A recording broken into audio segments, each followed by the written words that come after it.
Hey, and welcome to this video that I wanted to have out by August. Anyway, I know people don't like long intros, and I don't either, but I think there's a couple really important things to understand about this video first. For starters, as of right now, it's currently 2.11 and we have 15 gauntlets with 5 levels each, but update 2.2 is looking like it's going to add over 30 more.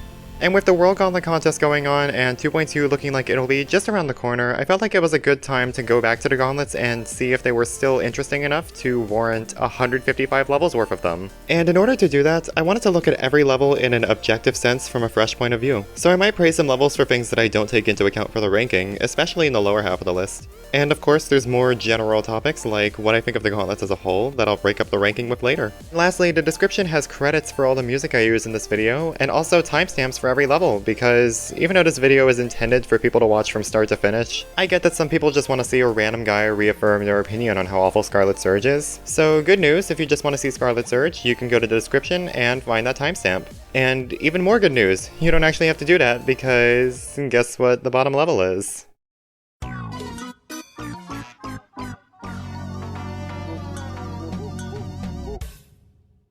Yeah, Scarlet Surge isn't really a fun or controversial pick for the bottom level, so sorry to anyone who was hoping for that. Scarlet Surge is a very red level made back in 1.9, back when there were only 4 color channels. And this level doesn't really try to have a coherent design. It's more like an experiment with synchronized pulsing, and it does that really well. It's pretty creative for 1.9 standards, and there's a lot of clear effort in the design. However, this level is over 2 minutes long with hardly any change in the visuals or tone, and even when the gameplay isn't just a long straight flying corridor, it still feels like it lacks variety for how long each section is. Like, some parts have movement, but they still feel weirdly stagnant. No other level has made me feel as bored with playing it as this one, but it's still difficult for me to say I hate it because I understand the intention. This level isn't trying to be fun, it's just trying to experiment with some new tech. It's a really meticulously designed level that I find really creative for 1.9 especially, and I'm happy to acknowledge the effort behind it, but it's still a terrible level in the conventional sense, and it belongs in a museum, not a gauntlet. Number 77, Vibration. So, unlike Scarlet Surge, this level doesn't really have any artistic merit. It's basically just a do-whatever-you-want style of mega collab among 4 people. And while I don't have any problem with those conceptually, it's really important to try and balance them afterwards so they don't feel miserable to play. And that didn't happen for this level. Every part is a different level with a different style and difficulty. And it feels really awkward every time the level transitions into a new part because they all feel so disconnected from each other. And each part also comes with its own share of really annoying timings. There's so many awkward moments in this level that anyone can notice just by playing the level once, which the verifier do, so that explains that. Number 76, Crystal Essence. I don't think this— wait, oops, wrong level. Number 76, Crystal Fusion. Come up with better names for your levels. This forgotten mess of a level is the only Gauntlet level from this creator, which kinda sucks because I think they're a really solid creator today. But in hindsight, I think this level was honestly kinda lucky to be overshadowed by Crystal Essence because this has possibly the worst gameplay out of all the 5-star levels, including Mind Control. It's such claustrophobic and awkward gameplay that tries way too hard to match the rhythm of the song. It goes for all the high notes, but to do that, it throws a lot of orbs and jump pads uncomfortably close together. And it doesn't help that the level is already so much of a visual mess that it's impossible to see the gameplay properly. And one of the worst things you could do in a level that's trying to have a theme and build atmosphere is to separate parts with not just fade transitions, but fade transitions that just don't cover the right half of the screen. This is such a common thing levels do even today, and it's such an ugly and immersion-breaking thing. Please stop it. Number 75, Polyhedral. So, according to the description of this level, this is a test of your skill with straight flying. Not bug, just need timing. It's always a good sign when a level feels the need to clarify that anything that looks like a bug is willfully part of the gameplay. Anyway, this level is really annoying overall, but it actually has a pretty decent setup. It has like a motivational atmosphere to it, and it does a good job of hyping up the player before the drop. But really, this level falls apart once the actual drop hits. Granted, it's honestly not even that long, and it changes to a UFO at one point, but straight flying through messy air decoration with some saw blades that kill the player and some that don't is not good gameplay design. And then the last part just has so little energy even though it's still in the fast part of the song, which is probably the worst way you could end such a high energy level. I mean, it's not the kind of level I would expect to put in the bottom 4 off the top of my head, and I do like the beginning, but then I play the whole thing again, and because there's so many bothersome little things about the level, I always feel like shit when I beat it again. Speaking of shit, number 74, Vulgarity. That was supposed to be a pun on the name of the level and not the quality, but to be fair, I could kind of understand how you could make that mistake. This level purposefully breaks up its own flow by using teleport transitions really often for no real reason. Even when Crystal Fusion was doing it, it was to separate visually distinct parts, but Vulgarity just does it for actually no reason. Well, in the first half at least. The second half is just this, for like 30 seconds. Oh, and now that we're actually at one of these extra levels, I can finally explain why 15 times 5 apparently equals 78. And thankfully it has nothing to do with real math. Basically, Vulgarity is one out of 3 levels that were in one of the gauntlets when they debuted, but then RobTop swapped them out a couple days later for some reason. For Vulgarity, RobTop didn't think the level fit the time theme very well. One of the other levels he removed was called Dangerous Spikes, which was removed from the Spike Gauntlet, but then he removed it because he couldn't beat it, it was too hard, and he replaced it with a level with no theme. To be more specific, that was number 73, Victim. I said this at the beginning of the video, I think there's beauty in simplicity. Simple levels can still be very interesting and good looking if they have a good atmosphere, but this level just doesn't feel like anything. It has kind of a happy song and some smiley face blocks, but the color scheme is just desaturated and ugly. And I don't like how the arrows look like spikes, and a lot of the auto parts are way too long. I mean, this level isn't annoying to play at least, which is the only reason it's not in the bottom spot, but it's just an empty, lifeless level. It sounds like I'm breezing through these levels, and I honestly am, because, well, they're just boring, and I'd much rather talk about the levels that do really cool things. And I don't know about you guys, but when you're reviewing a lot of levels back to back, it's hard to stay interesting when half of them look like this. So, forget it. We're doing the rest of the D tier in one go. Well, not really. It'll be more like Hot Potato. Number 72, Pure Land. This level has the exact same issues as Victim, but the spikes don't look like arrows, and there aren't 2 minutes worth of auto parts, so it gets to be a spot higher. Number 71, Payload. Even the color schemes of levels seem to greatly improve after early 2.1. It's amazing. Like, it's not like color theory itself improved, people just thought bright orange lava with dark structures used to look good for some reason. Number 70, Beast Mode Full. This level has some kind of interesting ideas for some of the redesigns, I guess. Like, it's kinda cool that the dark part actually has color to it now, but it all looks messy and bizarre, and the one new part that the level adds can't even get the layering right. Number 69, Shock. This was one of the first levels in 2.1 to kick off the trend of people using invisible portals for sync. And not only has it almost always made gameplay too unpredictable, but they could never even get the sync to properly match the rhythm of the song, which is legitimately offensive. Number 68, Crazy Ball. This level would have gotten bonus points for using slopes in the gameplay pretty often, but the slope physics are pretty janky a lot of the time. Also, this last part is so empty it's crazy. Ball. Number 67, Anubis. Typically when you use a fast-paced song, it works best with fast gameplay, but this level's gameplay is slow and has a lot of spaced out jumps, so not only does it feel boring, but it doesn't match the tone of the song. Also, this wave part is not okay. Number 66, Tenebrous. Another level that's not spelled correctly. The beginning looks okay, albeit a bit mundane, but it gets really messy and kinda gross later. And it's really annoying when it tries to be fast and intense, but it still puts jump pads everywhere to baby-proof the gameplay. There's no excitement during the drop because it feels more like the level is playing itself. Number 65, Drippy Dub. This level has an obnoxious color scheme. The earlier parts are too colorful with lots of white sticking out, and then it shifts to grayscale later out of nowhere. Most of the gameplay is at least tolerable, but I don't like not being able to see in a 6-star level. Number 64, Overture. I don't like how these blocks ease inward, but the rest of the gameplay is just uninteresting at worst, and the visuals are empty, but nothing seriously bad, with the exception of the last part. Why is it that all these levels have like one standout part that's worse than everything else? Number 63, Battletown. This level too.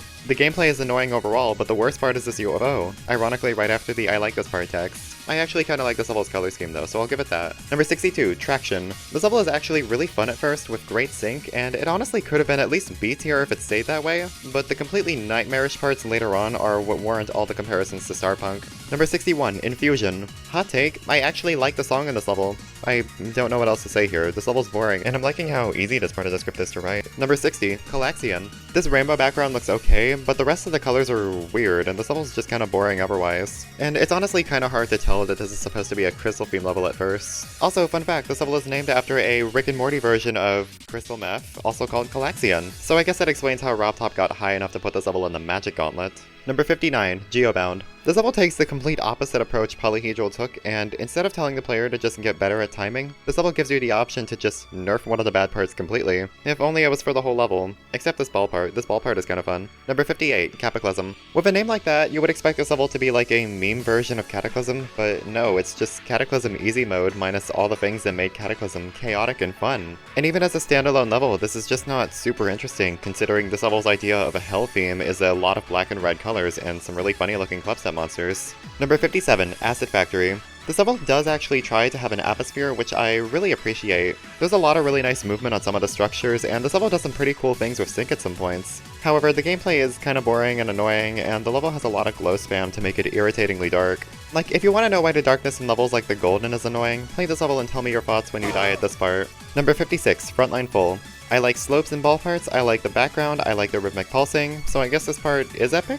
Well, not according to RobTop, probably because of how weird and annoying the drop is, and this might be the only 2.1 level to ever use breakable bricks, and it's just for an annoying trail effect. Number 55, Skyward. This level almost has fun gameplay, but some parts just feel really claustrophobic, and some have jumps that feel a bit too spaced out, and other parts just aren't structured that well, like this empty UFO corridor that isn't even centered.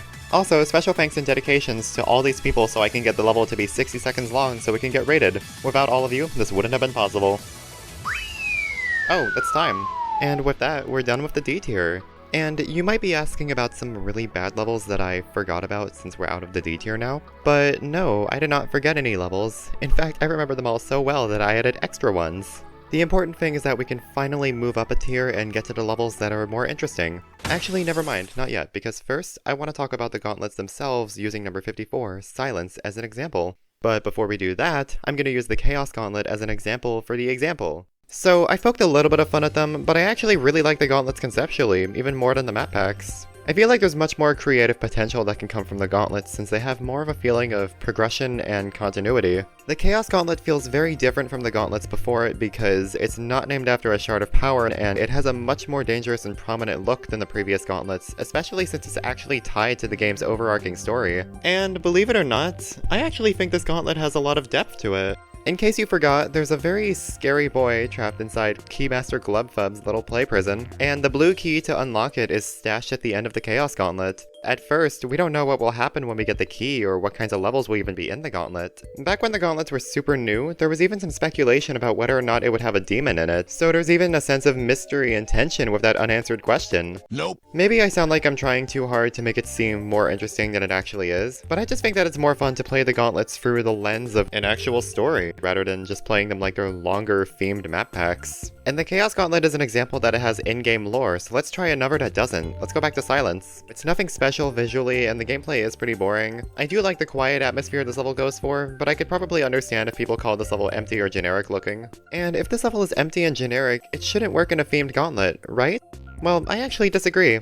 The first level in the Gauntlet, Mind Control, has this crazy abstract aesthetic to it that sets up the Gauntlet's atmosphere really well. It's chaotic and all over the place, and after this bullshit part here, everything comes to a grinding halt. Then the next level shows up, Silence. This level is calm and relaxing and very slow paced, which is the direct opposite of Mind Control. However, that's what I like about it. After the sudden ending of Mind Control, it all starts to slowly flow again and come back together in Silence. And then the rest of the levels in the Time Gauntlet continue this trend of gradually building up until the finale. This gauntlet is a lot more interesting and memorable when you look at it as if it's one continuous world. And that's really easy to do when the levels are all tonally connected and gradually build in energy. And they even maintain a functional, albeit loose, connection to a time theme where the first level falls apart and time gradually starts flowing again. But the fact that it's a loose connection is fine. In fact, I actually think that's better because it allows for the levels to be more varied. Like, not every level in the Time Gauntlet has to literally be clock themed. It's nice that the word time can apply to other things like how the levels build in terms of speed and energy. So yeah, the Time Gauntlet works really well, even with a level like Silence in it. But maybe this is still a little confusing, so let's do one more much simpler example. Number 53, Shrimp. The Poison Gauntlet is relatively straightforward in comparison to the Time Gauntlet. It's just like one big factory. The first two levels are relatively slower paced and set up the factory feel of the Gauntlet, but the third level, Ground Zero, feels like it's about to start blowing up with sirens going off and it quickly picks up in speed. And then that leads to level 4, Shrimp, which is ordinarily a really whatever level, but in context, it feels like an escape sequence following Ground Zero. It has a kind of annoying, but still kind of fun high energy to it that matches the ending of Ground Zero really well, and it feels like a good level to lead into the final boss of the Poison Gauntlet, which we'll get to soon, I promise. What's really cool about the Gauntlets is that, even though they're made up of levels that other people made, they still feel like new experiences because of the new context and atmospheres the Gauntlets give them. If Shrimp wasn't in a Gauntlet, I really don't think it would be remembered as well, but because it is, it feels more purposeful. These types of Gauntlets and the levels in them aren't always perfect. I mean, the Spike Gauntlet transitions from colorful levels into a spooky black and white level, but they're a really great way to showcase existing levels because of how well RobTop frames them, even if it was by accident. Like, I bet the only reason RobTop chose silence for the Time Gauntlet is because of the clock animation at the start of it. Number 52, Amplification. This level's gameplay is pretty awkward with almost no consistency in style or tone. There's a weird mix of boring, open gameplay with lots of spaced out jumps and claustrophobic sections towards the end. However, this level has a pretty decent visual atmosphere. I really like the border effect on the block designs, and even though the color scheme and background get really repetitive, there's just enough light variation in the design for it not to get too repetitive, and it's overall just really relaxing and pleasant to look at. However, you kinda have to ignore the gameplay issues to fully appreciate that, and that might be a little difficult at points. Number 51, Chambers. Man, it's really nice to have a freestar level with actual gameplay. Anyway, this is a pretty alright example of how well simplicity can work in levels sometimes. This level has a weird ending and the gameplay is kinda boring overall, but the rest of this level has this weirdly depressing and lonely atmosphere to it. This feels like a really interesting level to start off the bonus gauntlet, and its successor, number 50, Rising, is the perfect level to follow it up. It wonderfully transitions from this depressing level with only faint blips of color into this beautiful explosion of color and vibrance. While the gameplay could be more interesting, I really love the color schemes and the effects done with the glow in this level. And when it's paired up with Chambers, it feels like an incredible prelude to the bonus gauntlet. I just wish the rest of the gauntlet could have been like that. Number 49, Powerful. This level has a split path gimmick which I kinda like because of how they intersect at points, but they really aren't that interesting otherwise. Like, when I first beat this level, I really didn't care to revisit it to check out the other path, and I didn't even realize it existed at first, and once I actually ended up replaying the other path, it really didn't feel all that different. I don't know, I just wish this level did more with its gimmick. Maybe they could have had visual or gameplay themes, or they could have just been more fun on their own, or maybe they could have been really intricate coin routes that intersect with the main route and change the level completely. Well, maybe I'm getting a little ahead of myself. Number 48, First Race. That rhymes, that's awesome. So, I really like the usage of slopes and gravity portals in this level. Not only are they kind of fun and sync really well, but they also still manage to be readable despite how much they toss the player around. However, the gameplay becomes really repetitive by the halfway mark. Even though the song speeds up, it just feels like it gets a lot slower and loses the charm it had earlier on. Number 47, Shade. So this is the first level on the entire list in which I would say the gameplay is pretty okay from start to finish, which is not a great thing since we're almost halfway through the list, and I did not forget about these terrible last jumps. But the rest is at least mildly fun despite its slower speed, and it does have some nice slope usage in some sections. And overall, this level does feel like a nice homage to the creator of the same name. This level feels very stylistically similar to something they would make. However, that creator made Infusion and a part of Shrimp and Vibration, and Shade is only as memorable as those are. Number 46, Adust. Okay, first of all, these transitions are disgusting. I already don't love the gameplay, but it feels so weird transitioning from the faster gameplay into slow spike jumps with no background. Even Vulgarity didn't feel this awkward, and Anubis had these transitions, but they didn't slow down so much. This is just bizarre. But what's even more bizarre is that this level is in the Death Gauntlet, which is exclusively made up of boss fight levels despite not having a boss fight. But I actually think this level works perfectly in the Death Gauntlet. The Death Gauntlet is made up of honorable mentions from an official contest that decided which levels would go in the Monster Gauntlet. Out of 8 winners for the Monster Gauntlet contest, 3 of them got into the Death Gauntlet, and the other 2 levels were chosen by RobTop himself. So everyone already knew the first levels that were going into the Death Gauntlet, all of which were 8 stars, but just like with the Chaos Gauntlet, there was a fun and intense lingering question about what the levels at the end would be like, since no one knew what they were. And then after completing the 3rd level, we see that the 4th level is a demon. It may not be an incredibly difficult demon, and most people, including me, had already beaten it by that point, but it does prove that the 5th level will be a demon, and well, what could that level be? I remember having all these questions about what the last level would be while I was playing A Dust in the Gauntlet for the first time, and that added a lot of fun new suspense to playing this level even though I'd already beaten it before. It's just a quick and easy level that acts like a warm-up, or maybe a checkpoint for the final boss. And despite being relatively calm compared to the other Death Gauntlet levels, it still manages to have a similarly dark atmosphere to it. This level is suspenseful and relaxing, it feels like it fits tonally, and it's the perfect prelude to an incredible finale. Even though the level itself is kind of whatever, and these freaking transitions. Number 45, Ghost Town. This level has kind of a fun, intentional derpiness to it that I really like, even if it's a bit empty. I like a lot of the slower movement of the structures in this level, especially with how they bob up and down like this. However, the level does start to feel a bit dragged out towards the middle, and the last part is actually a lot more annoying than it looks. I hate this part too. Number 44, Icker. I kinda like this level's rocky mountain kind of theme. It cycles through enough colors to not look too repetitive, and I actually like the block designs for how clean they are. It's also nice when easier levels use more advanced gameplay features like teleporters and fake platforms, but a lot of the gameplay overall is kinda boring because of the slow pacing, and the usage of the shake trigger can actually get kind of obnoxious during the drop. Number 43, No Eyes. I like some of the artwork in this level, notably the boss design, and it does have at least a little bit of atmosphere even if it is a bit glow spammy, but it also has some weird moments that feel messy and out of place, like this part that mixes black lava with this obnoxiously bright and distracting orange lava. Also, the gameplay is really bad. There's so many quick transitions and awkward timings in this level, and I like the boss design, but I don't like it enough to be okay with it blocking so much of the screen when it shows up. This is especially bad the first time it appears since the section already feels claustrophobic. Also, you can do this. So it's not really lava, I guess it's just cheese, in a figurative and a literal sense. Number 42.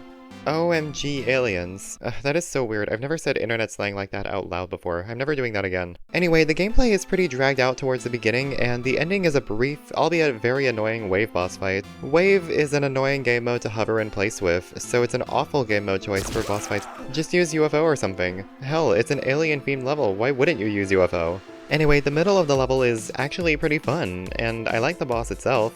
Not only is the design kinda nice, but the two aliens inside the UFO actually have a cute married couple-esque argument with each other while fighting the player. It's always nice when boss fights have actual depth and character to them like this, even if it doesn't show up in the level too well and you have to check a YouTube video to figure out what they're saying. Number 41, Ominous. This level has some kind of interesting moments, like some of the backgrounds, but this is a 3-star level, so the gameplay is genetically engineered to be the most boring thing in the world. It's kinda forgivable in this level because of the slow and quieter atmosphere and song, but there's also parts that just come off as really lazy and uninteresting. Number 40, Sanctuary of Light.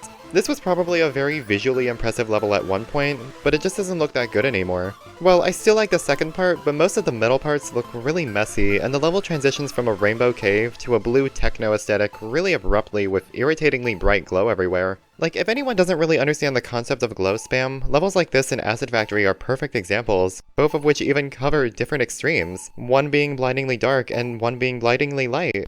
Number 39, Generation Frickin' Retro. I'm sure this will be a complicated one because I bet a lot of people watching might have the same question. Why is this dumpster fire of a level above Sanctuary of Light and Oscar Mikey Gamma Aliens? Well, that's why we're here, isn't it? So, let's find out. I'll concede that when I was first starting to write the script, I was totally expecting this level to be at the bottom. I actually made a predictions tier list before replaying all the levels. I had this level in the D tier because I remembered hating the gameplay, and honestly, I still think it's pretty bad. There's lots of confusing moving objects, neither of the boss fights are readable because they don't have indicators, the ship can't rest on the ceiling or ground so the player has to tediously keep it afloat, and this level is a minute and 40 seconds long, making it one of the longer Gauntlet levels. Not to mention it also has an unpolished retro art style that looks really messy with basically every asset being traced. But I like this level a lot because this is just a fun level with a gimmicky retro theme. And despite its completely amateurish execution, this level communicates its ideas very well and has an incredible atmosphere.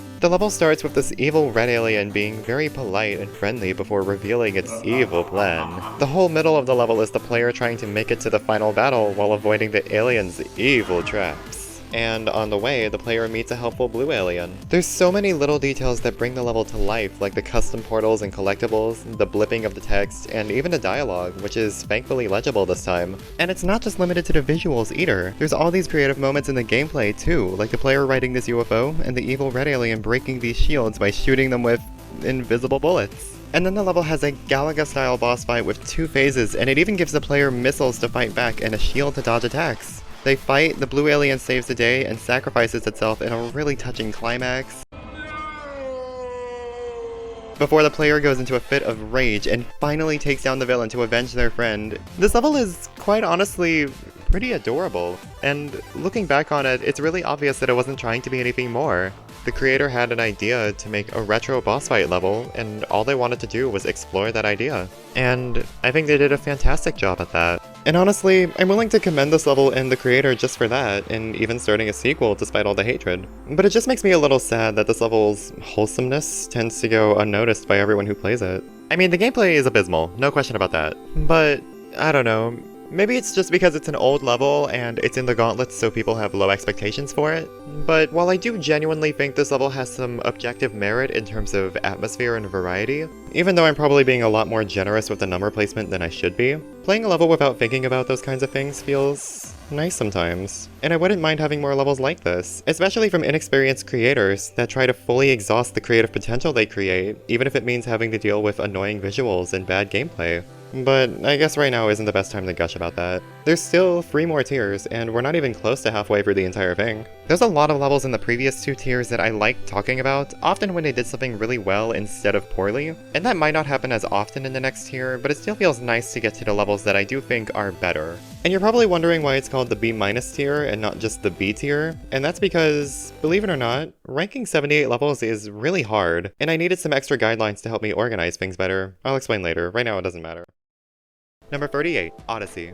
I'll talk more about the design of this level when we get to Magic Gauntlet level 5, but this is a mega collab among 5 creators with each part having been made completely independently from each other. Every part does have a magic theme, and it's interesting to see how distinctly the creators interpreted the theme, but this is still ultimately one level, so it doesn't deserve any leeway for having awful transitions. There's a pretty big mix of parts, some looking really pretty and others looking kinda bizarre, and the gameplay ranges from okay to really annoying and awkward to basically auto. However, there's some creative and visually interesting moments in this level, with my personal favorites being this part with the background and this extremely cute magician. Like, ordinarily these guys would be trying to kill you, but this guy just wants to practice his magic instead. That's so adorable. Number 37, Carnation. I said this earlier in the video, I don't have any inherent issues with a do whatever you want type of level with no consistency, but I would still like for them to be balanced and fixed afterwards so that the transitions don't feel so jarring. And while it's not nearly as egregious in this level as it is in Vibration, it still flows really awkwardly. For example, the first part of the drop is really fast with a constantly moving background, while the second part is really slow and almost static.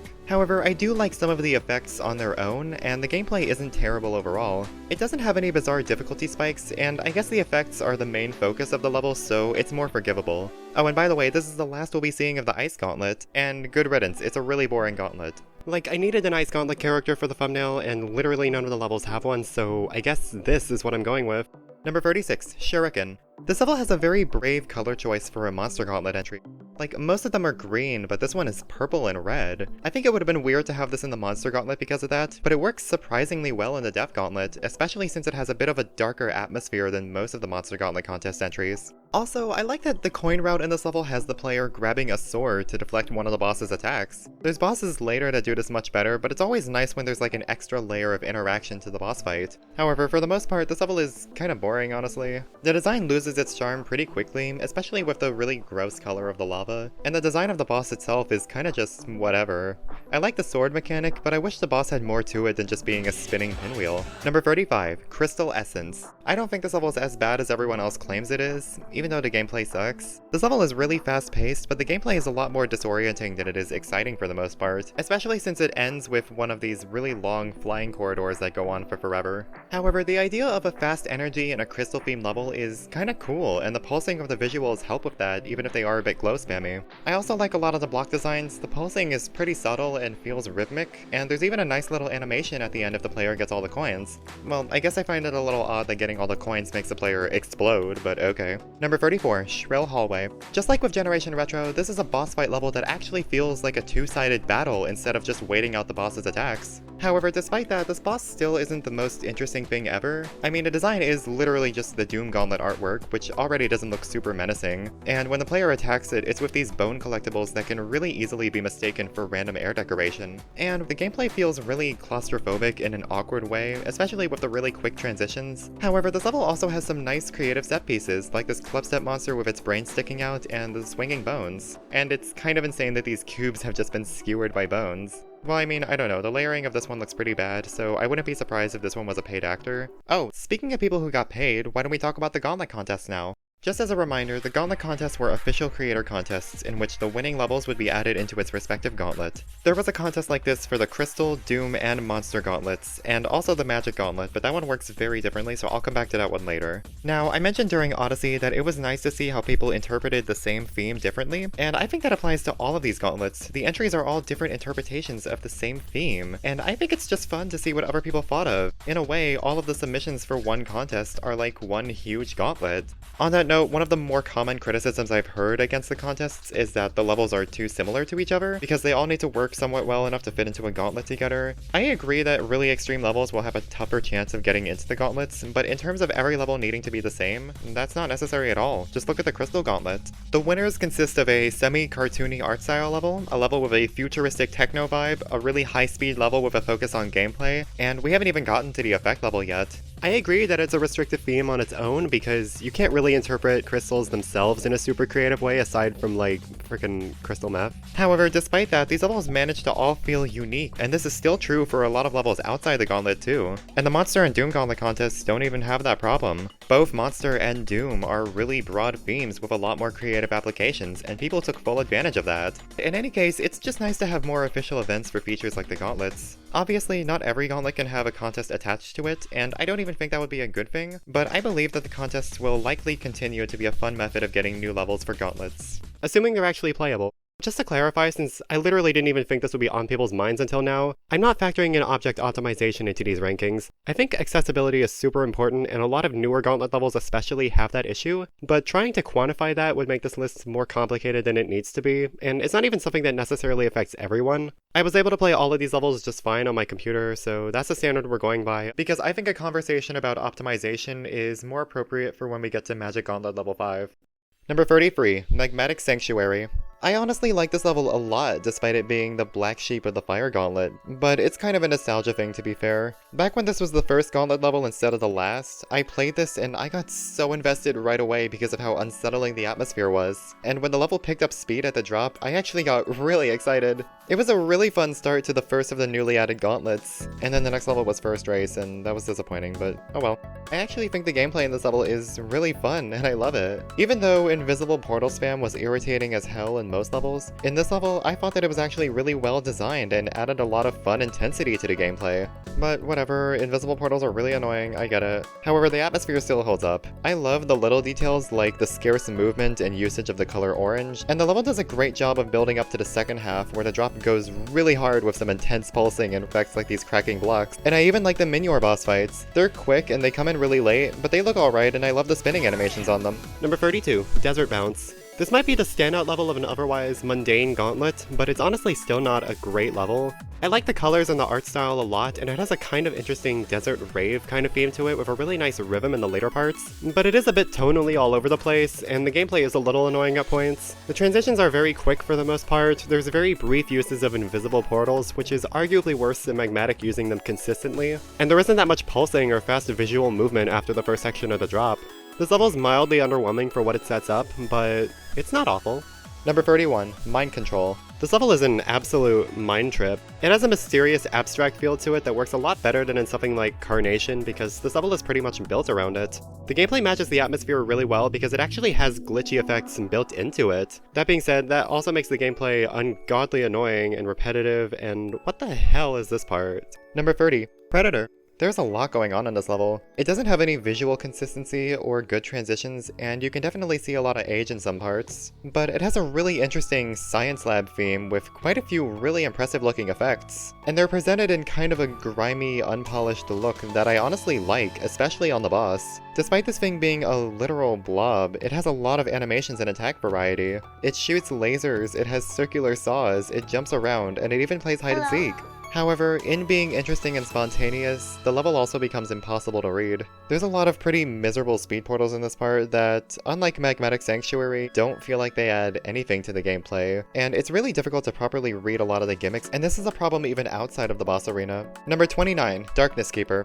I went into this level remembering not liking how it looked visually, and yeah, the colors don't work well and the boss looks really derpy. However, now that I'm looking at this level again, it has a really impressive atmosphere. The boss fight in this level goes on over the course of the entire level, so it has a strong presence and a lot of time to interact with the player, and that time is not wasted. It has so many different attacks and animations, and the level goes through a few different settings with really cinematic cutscenes. The design looks outdated for sure, but it has so much flow and continuity, and I just really love the dark and grandiose atmosphere it gives off. So what's wrong with the gameplay this time? Well, it's purposefully based around memorizing the attack patterns without indicators, which I don't hate, but even with that in mind, I still found it really annoying. Some of the projectile-based attacks felt really awkward to fly through, and the transitions between attacks were really jarring and felt way too quick in a lot of places. Number 28, Hell. Oh my god. It's one thing to have the whole name capitalized or the whole name lowercase, but just the E? Why? I don't even know how to respond to that. I don't know, so let's just skip to the part where I complain about the gameplay. The first wave is way too long for how precise it is, but it's arguably not even the worst part of the gameplay. It's really hard to see in the opening ship parts, especially the second one with the constant fade over the screen and the flickering structures. The camera in the skew part is also all over the place, and the ball part right after is way too dark.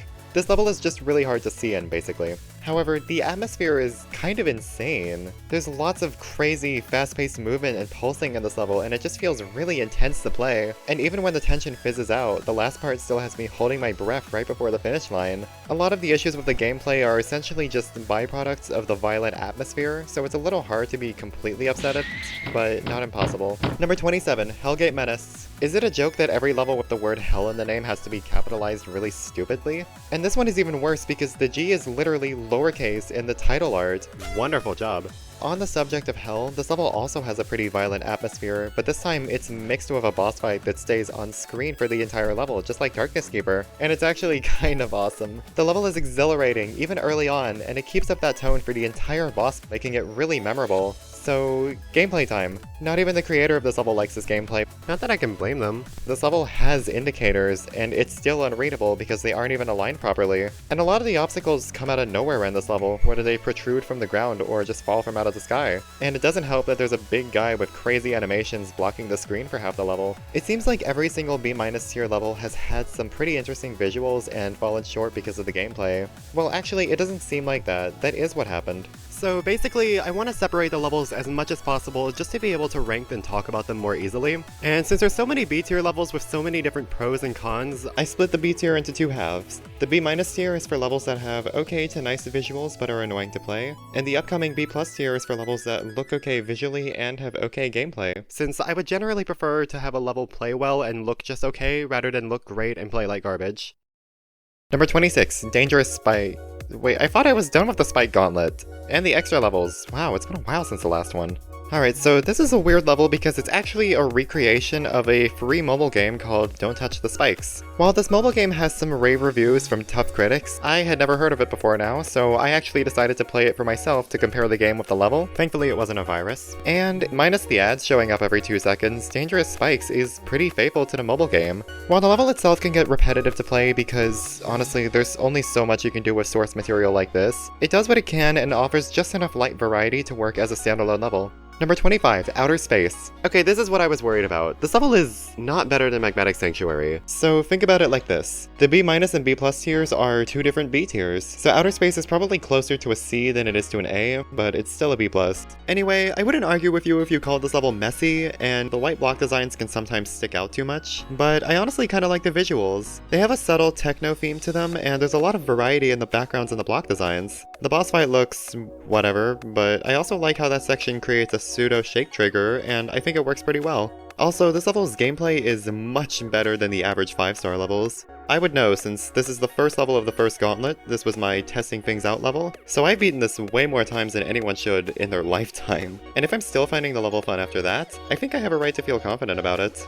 Number 24, Ground Zero. If you remember from earlier, I said that this level was like a factory that was about to blow up that led into the escape sequence of Shrimp. And yeah, this level feels like that because of the erratic atmosphere with heavy pulses and fast energy. It's a lot more PG than Hellgate Menace, but I love how this level manages to be really fun and fast-paced while still having completely readable gameplay without spamming invisible pads to carry the player. Even the slower parts earlier on are kind of enjoyable, and they don't end up feeling like they go on for too long. The last cube is a little boring, but that's probably the worst of it. So yeah, overall good level. And I actually really don't like most of the levels by this creator, so I guess they got lucky that this was their only Gauntlet level. Sorry, Crystal Fusion. Number 23, Danger Zone. This level came out right when 2.1 was new, and I think it uses a lot of the new 2.1 features really well. The last part uses the shake trigger pretty creatively to have this kind of glitching effect, and I like this peaceful part here with the wisps and the rotating islands. And there's so many subtle details throughout the level, like how the islands actually look like they're floating in the lava. There are some annoying parts in the gameplay, like how much straight flying the drop has, and using a dash orb in a wave part is usually pretty bad, but it's not too annoying overall, and I do like the overall dangerous atmosphere this level has, even if people want to argue that it looks outdated, which I guess I still agree with. Number 22, Extinction. This level is really upbeat with more of a focus on gameplay than most of the Doom Gauntlet entries, so I like that the atmosphere of this level is a bit more subtle, and it has a lot of little details and artwork that prevent a design from looking too stagnant. This level also has pretty fun gameplay overall, though a lot of that credit should go to the really fun song. The gameplay just has a lot of fun energy thanks to the sync, which is definitely needed since that is the focus of this level. There's only a few annoying parts, like the transition corridors and this wave part. God, it's always the wave parts. Why is it always the wave parts of levels that I hate? Number 21, Half Past 12.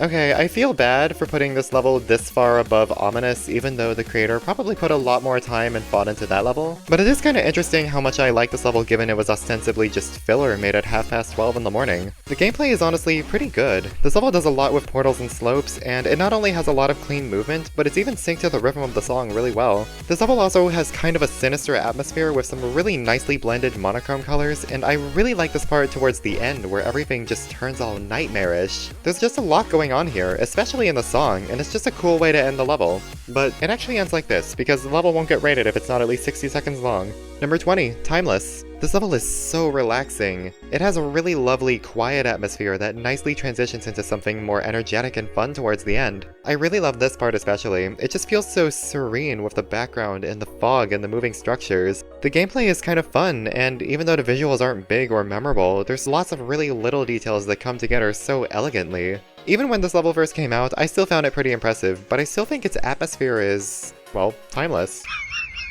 Number 19, Prismarine, or Prismarine. Everyone says Prismarine, but I think that sounds weird, and I don't know, I don't play Minecraft, I don't know how to say it. Anyway, this level is made by the same person who made literally the last level, and they got a lot better at designing detail. I like a lot of the artwork and some of the little effects during the second part especially, like the flickering lights and the falling minecart. This level is kind of medium-paced, so there's plenty of time to acknowledge some of the finer details in the design, and I really love some of the more detailed block designs. Copy-paste can be really immersion-breaking in a level sometimes, but this level went out of its way to keep that from happening by making different block designs, and that's just really nice. Number 18, Empyrean. This level did not age nearly as poorly as Odyssey did. A lot of parts still look really pretty, and even the transitions are an improvement overall, except for this one.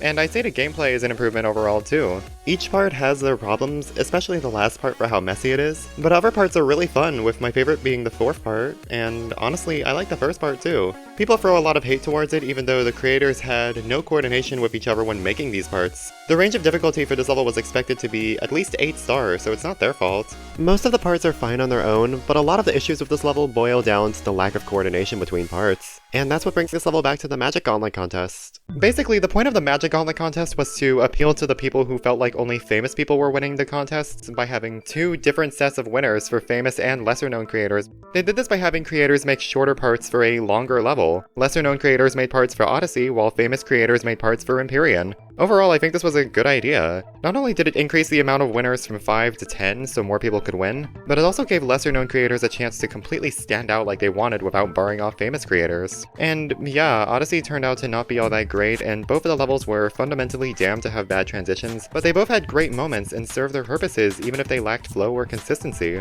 However, there's a few issues with them, the first and most obvious one being the poor optimization. This also affects the other gauntlets, even the ones that aren't from contests to an extent, but I think it's the worst contest in the Magic Gauntlet because it would have been the easiest to modify the LDMs there since the contest winners are all in 2 levels uploaded by the same person, and it's only the contest levels that have issues with lag. The other 3 levels in the Magic Gauntlet are fine. So some people already made progress in the Gauntlet and can't even finish it just for that.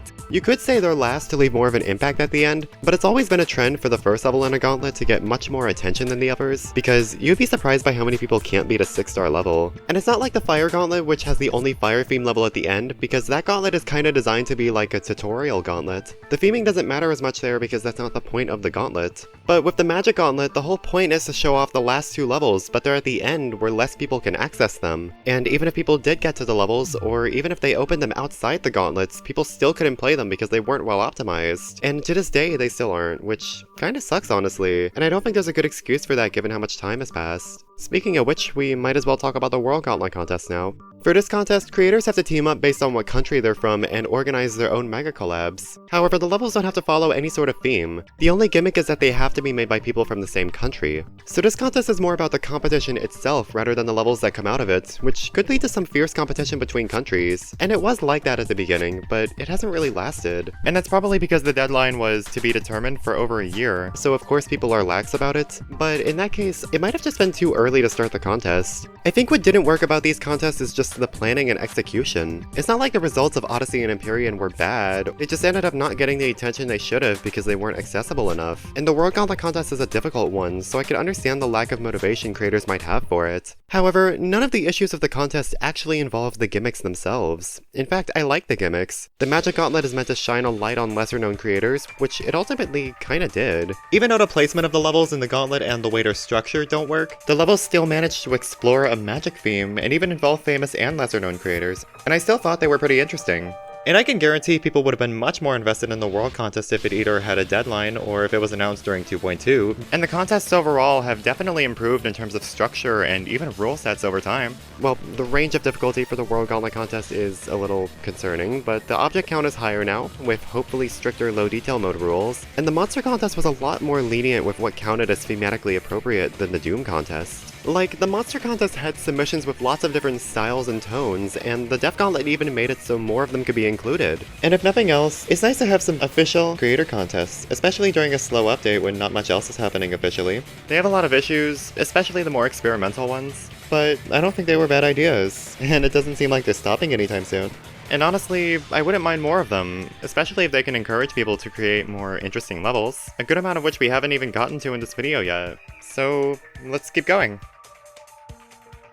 Oh yeah, just a second. Here's a quick little fun fact about the Gauntlet, since I couldn't fit this anywhere else in the video, and I thought it was kinda cute, so I wanted to include it. You know how every Gauntlet has a gray background? If you go into the Gauntlet and then you go back into the main menu background changes into whichever background the Gauntlet had. However, the ground also changes, which I think is actually really interesting since you wouldn't be able to see it without going back to the main menu. And yeah, it's different for every Gauntlet. This one cave background gets used like 4 times, but the first 9 Gauntlets at least have their own ground and background. For the Crystal Gauntlet onward, Robtop realized it was too much effort and stopped doing it, so all of the grounds for those gauntlets are just the default ones. But the fact that he did it for the Time Gauntlet is interesting to me since that's a 2.11 gauntlet, and it wasn't even the first one to get added in that update. So yeah, it's just a nice little attention to detail that I thought was kinda cute. Although I guess it wasn't really much of a fun fact. And speaking of not being fun, number 17, Fire Aura. With all the crazy opinions I had earlier, you probably forgot this one was coming. And I didn't expect it either. However, after replaying it a couple times, I have to say that this level is actually really impressive for 1.9. The gameplay and the song have a gradual build-up that start out extremely quiet and slowly build over the course of the level to the point where they become legitimately stressful. I love that a 7-star 1.9 level is able to make me feel so nervous and excited as I'm playing it.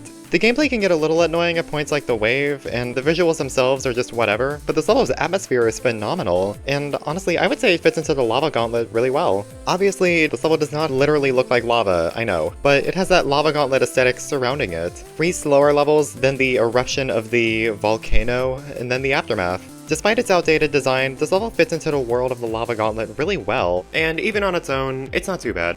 Number 16, Mechanical Showdown. So this is another level that a lot of people don't like, and believe me, this isn't the kind of level I would love to play 3 times. Some of the gameplay, especially parts that have a lot of moving objects, can feel really annoying. However, there's also lots of moments in this level that are incredibly fun, and it makes use of some pretty fun gimmicks like the final asymmetrical duel and the red insta-kill orbs. And there's just this really fast-paced energy going on that gives the level a really fun and memorable moving parts kind of aesthetic thanks to all of the movement and even the screen transitions, which is something that I haven't really brought up at all. Number 15, Infernal Arena. This level is a remake, or I guess a reimagining, of the GD Meltdown level Viking Arena. It has a bit of a darker tone, and it's a lot less colorful with a lot more fire. However, thankfully, this level actually has enough visually distinct parts to keep it from looking too repetitive. More importantly though, this level actually has relatively difficult and interesting gameplay for a 3-star level. Actually, not even just a 3-star level, but a 3-star level that only uses gameplay features from 1.0. Nothing but yellow orbs and pads and cube and ship. This level still manages to bear semblance to Viking Arena despite completely changing its personality. All of this despite being only 3 stars in difficulty. This is easily one of the most impressive remakes of a level I've ever seen. Number 14, Spooky Light. This level has really creative gameplay, and I love how much of it is based around the lantern gimmick, most notably in the boss fight when the player uses it to fight a horde of boos. It's very creative visually too, obviously referencing a Super Mario Ghost House, which feels pretty fitting with the lantern gimmicks, none of which are really complicated or anything either. However, this level just has really long stretches of silence really often, and I wouldn't normally be bothered by them, but they just go on for so long sometimes. Maybe it could have just benefited more from being more difficult, but as is, the level is still really creative and visually appealing. And I guess the dead silence is at least more thematically appropriate than Adust's random pauses after every section. Number 13, Mechanism, the better mechanical level. I really like the slimy look, and it sucks that the level slowly loses that personality after a bit, but I like the design overall, and I really like the gameplay. This level just does so much with the sync, and there's some very satisfying movement.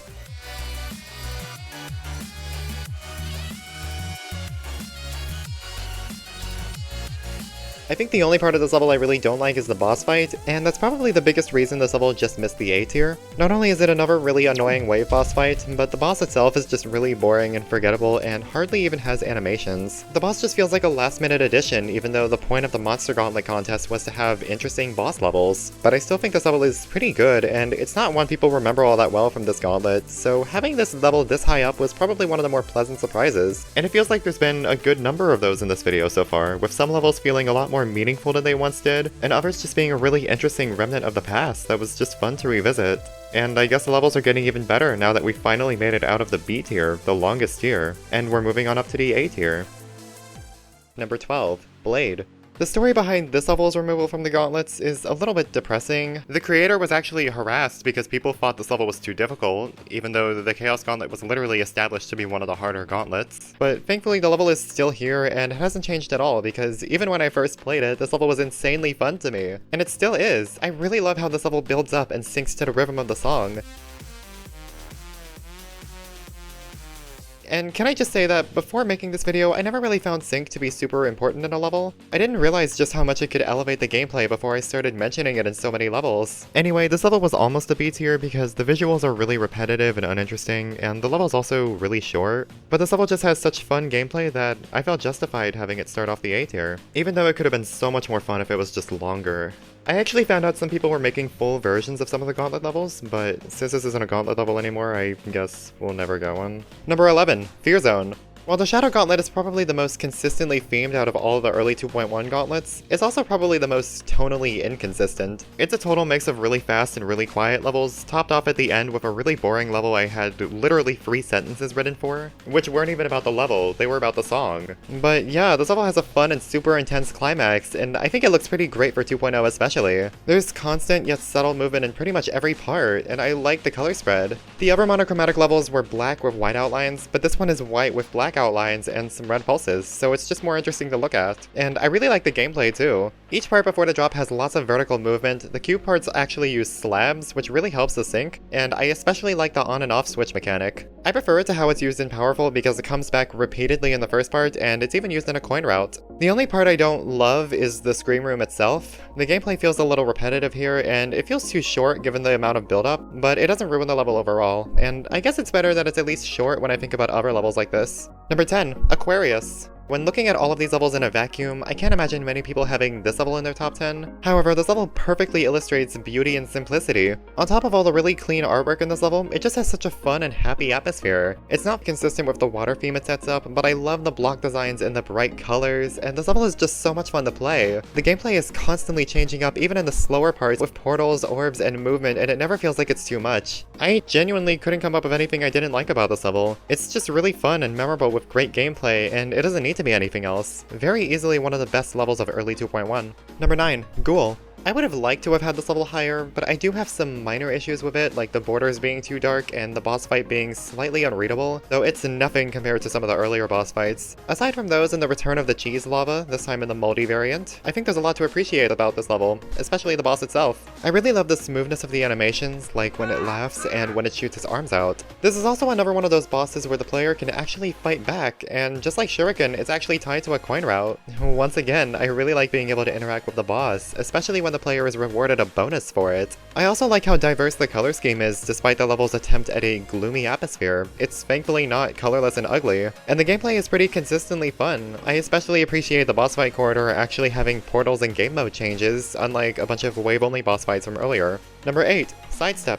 Here's to hoping this will be the last controversial placement of the day. Regardless of how much or little fun the gameplay is, I think it's actually a very fitting level for the Demon Gauntlet given the story that happens right before it. The player finally lets the scary boy out of his cage, and he runs away, supposedly to destroy the game, and the only way forward is to grab the key he leaves behind and to open the Demon Gauntlet with it. There's actually a level of intensity to this part because the gauntlet was locked before, and it's even named after the hardest difficulty. It's honestly kind of exciting the first time you get to it, since it's completely uncharted territory filled with demons, and the selection for the first level is honestly brilliant. The beginning perfectly captures the somber and intense tone the story is at right now, and for those who can make it past the beginning, the almost immediate jump in difficulty lets them know that they're in for a really exciting final challenge. And what helps to make the gameplay exciting is that it pays a lot of attention to the sync, but it constantly changes up with portals, orbs, and even slabs, and it all flows together incredibly well. The level feels like it's always moving, even during slower parts and transitions. And maybe it doesn't look like a masterpiece, but it has a very distinct visual design throughout the entire level, and it's never broken up with awkward transitions. This level manages to be more fun than most levels to me, and it's actually because it doesn't use any annoying cliches people use to help gameplay. None of the portals are invisible, there isn't a single fade transition, the gameplay isn't awkward for the sake of syncing well with the song, there's no text instructions. This level just has really genuine gameplay, and I just wish we had more of that. Number 7. Dark Drop. The first Chaos Gauntlet level since the D tier. This'll be interesting. I mentioned a while ago that I think the story behind the Chaos Gauntlet makes it more interesting. However, none of the levels themselves actually flowed together all that well. They didn't feel like they built up over time that much, and they could have been in any order, but this level definitely deserved to be the finale. I love how crazy the movement in this level is. There's so much going on in the gameplay, and it's really enjoyable to watch the icon just fly around all over the place to the rhythm of the song. The gameplay feels spammy and all over the place, but in a way that's not only really clean and fluid, but also very fun. And the visuals are like that as well, thanks to all the pulsing and jerky movements. This level has a lot of charm to it, and it feels like a proper climax to the Chaos Gauntlet given how chaotic of a level this is.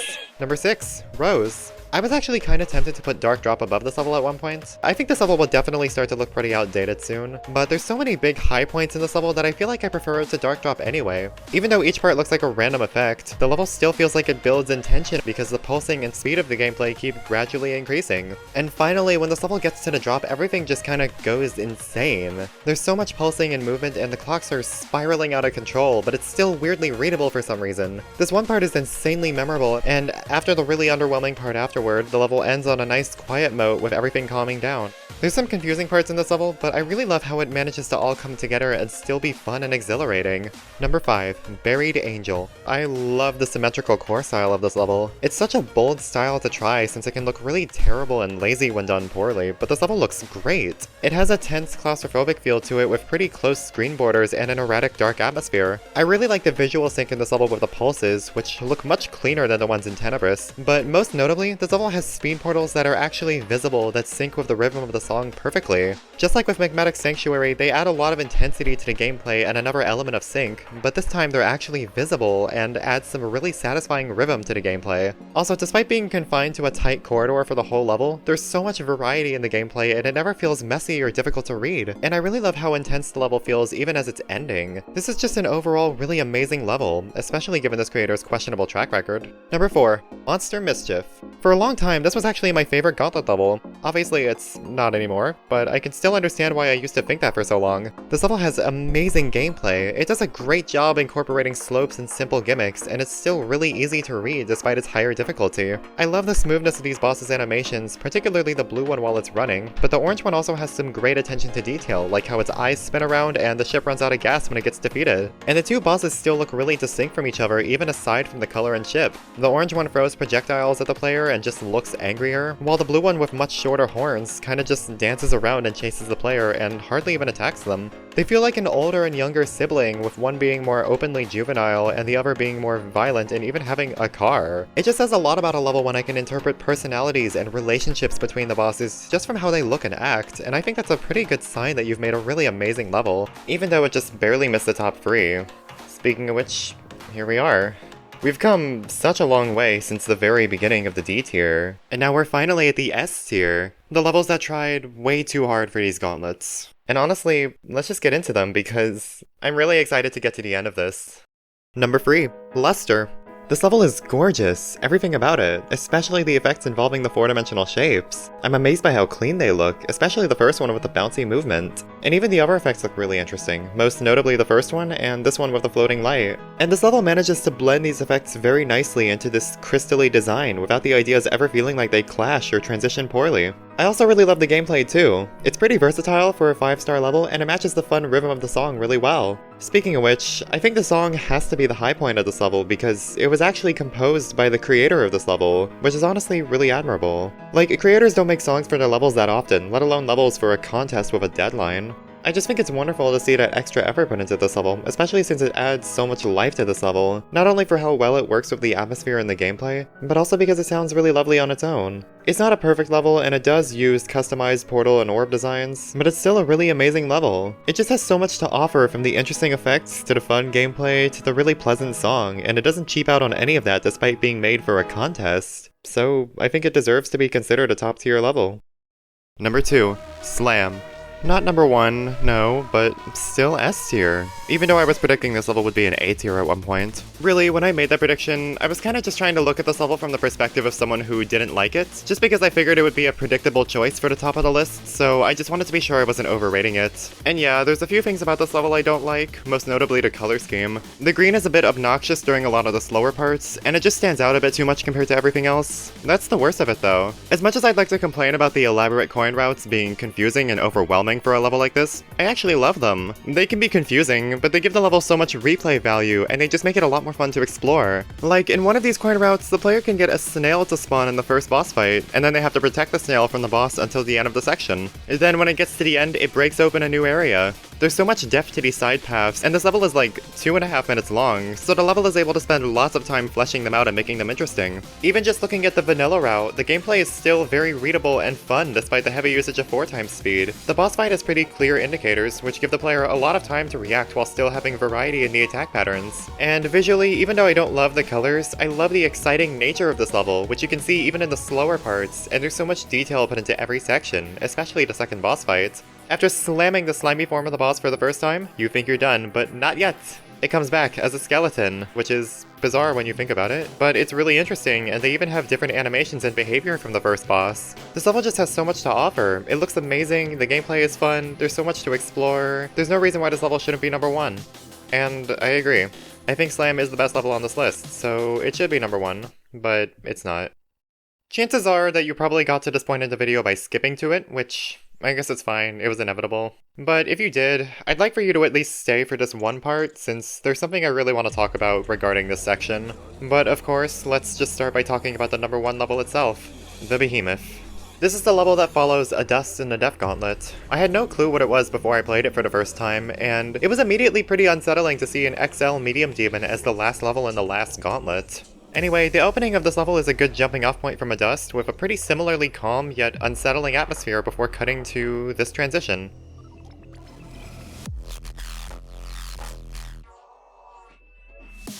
But anyway, the player progresses through the level into a higher energy mini-drop, and I have to say, this part is pretty fun. The moving objects get a little annoying at points, but I really like the sync and the slight bobbing movements on the structures. And just like Ghoul, it's interesting that it's able to maintain a dark atmosphere while still having a lot of color variety. After about a minute and a half of fun, upbeat gameplay with no disturbance, the level's tone shifts kind of abruptly but still very naturally because of the song into something much darker. I love how this part portrays the song's lyrics as blurred text in the background. This kind of makes them feel like intrusive thoughts surrounding the player. Like the player is seeing and hearing all these weird intrusive thoughts, and then they start to feel pretty ominous by the last lyric. And never forget about this one thing. You're not here alone. Remember the very beginning when the beat was established in this level? Well, that beat has actually been playing in the background of the entire song so far, so in a way, it almost feels like this level uses the song as foreshadowing. The first time we see it, it's clearly associated with this red shadowy silhouette, but it keeps playing for the entire first drop, implying that it's still lurking somewhere beneath. And now the level's building up to something. The beat feels all the more intimidating, and it's even associated with red lightning, which we saw at the beginning. And then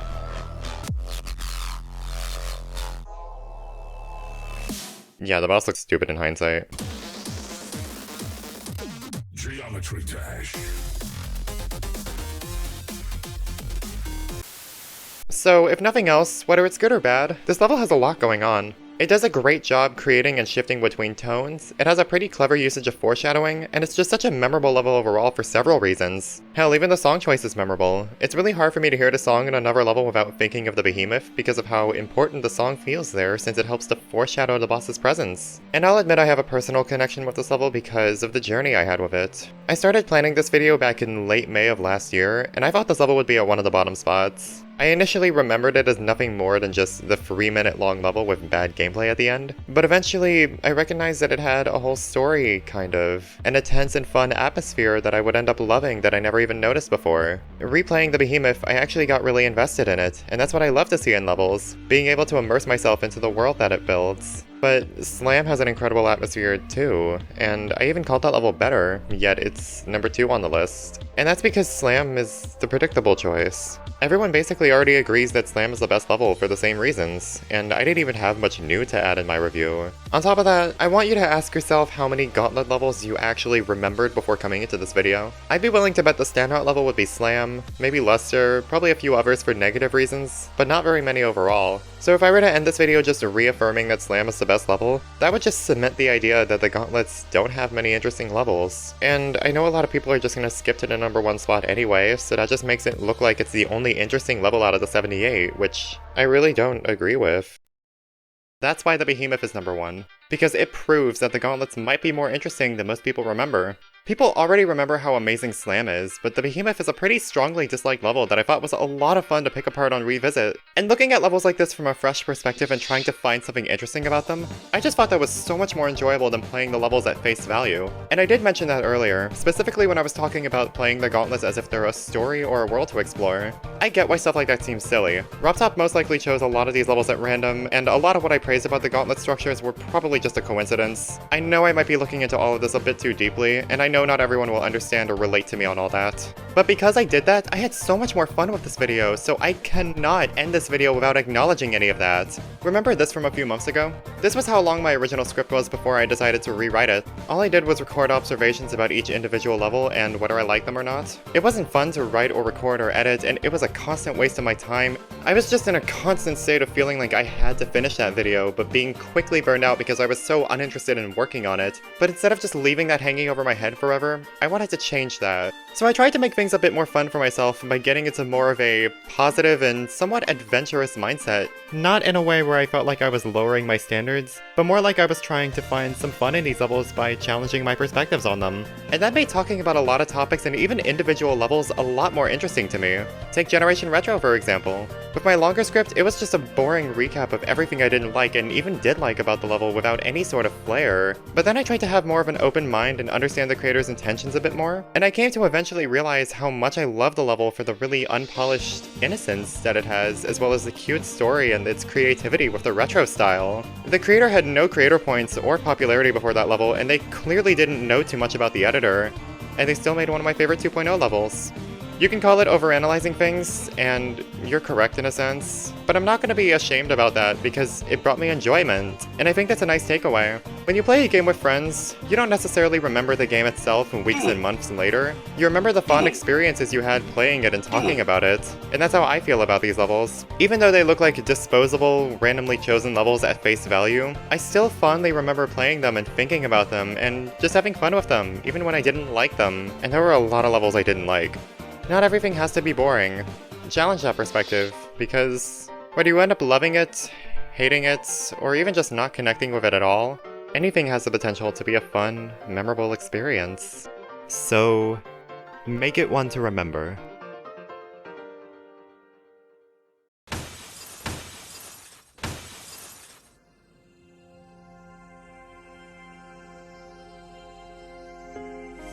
To be honest, I'm a little scared about putting this video out.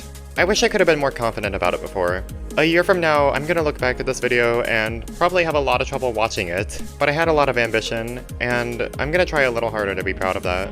These kinds of projects always turn out to be much bigger and more meaningful than I would originally expect, and I like doing them as a means to learn more about myself and why I have such an attachment to Geometry Dash. And I guess I won't be able to keep it up forever, but it's always nice when I manage to finish something that surprises me. Anyway, I guess some people might be irritated if I don't at least try to give an actual number ranking for the behemoth, so I don't know, number 3? Honestly, who cares? I still try my best with the rankings in spite of this, but I think they're better suited as nothing more than a framing device. That being said, it's not like the rankings were a waste of time or anything. Doing that has allowed me to more easily challenge my perspectives on them. I'll wonder whether or not I'm giving a level too much credit. I'll compare 2 levels that are right next to each other and try to weigh the pros and cons of each. And they've encouraged me to try and stay as objective as I can, even with the behemoth, as it would constantly switch tiers. And I still think technicalities are interesting to talk about. After all, as much as I love Generation Retro, I think more people would love it if it was a little less annoying to play. And actually, on that subject, I have one request for all the aspiring creators out there, and I mean this in the most serious way possible. Let Generation Retro inspire you.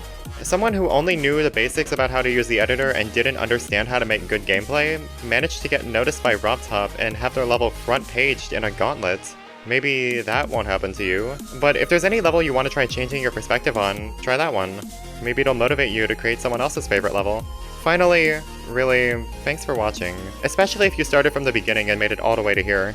It'll be hard for me to be proud of this, but I'm gonna do my damnedest because I don't think this is the end for me. After all, there's still so much I want to do with this game, so maybe I should stop rambling and get to doing some of those things. So, goodbye. For now.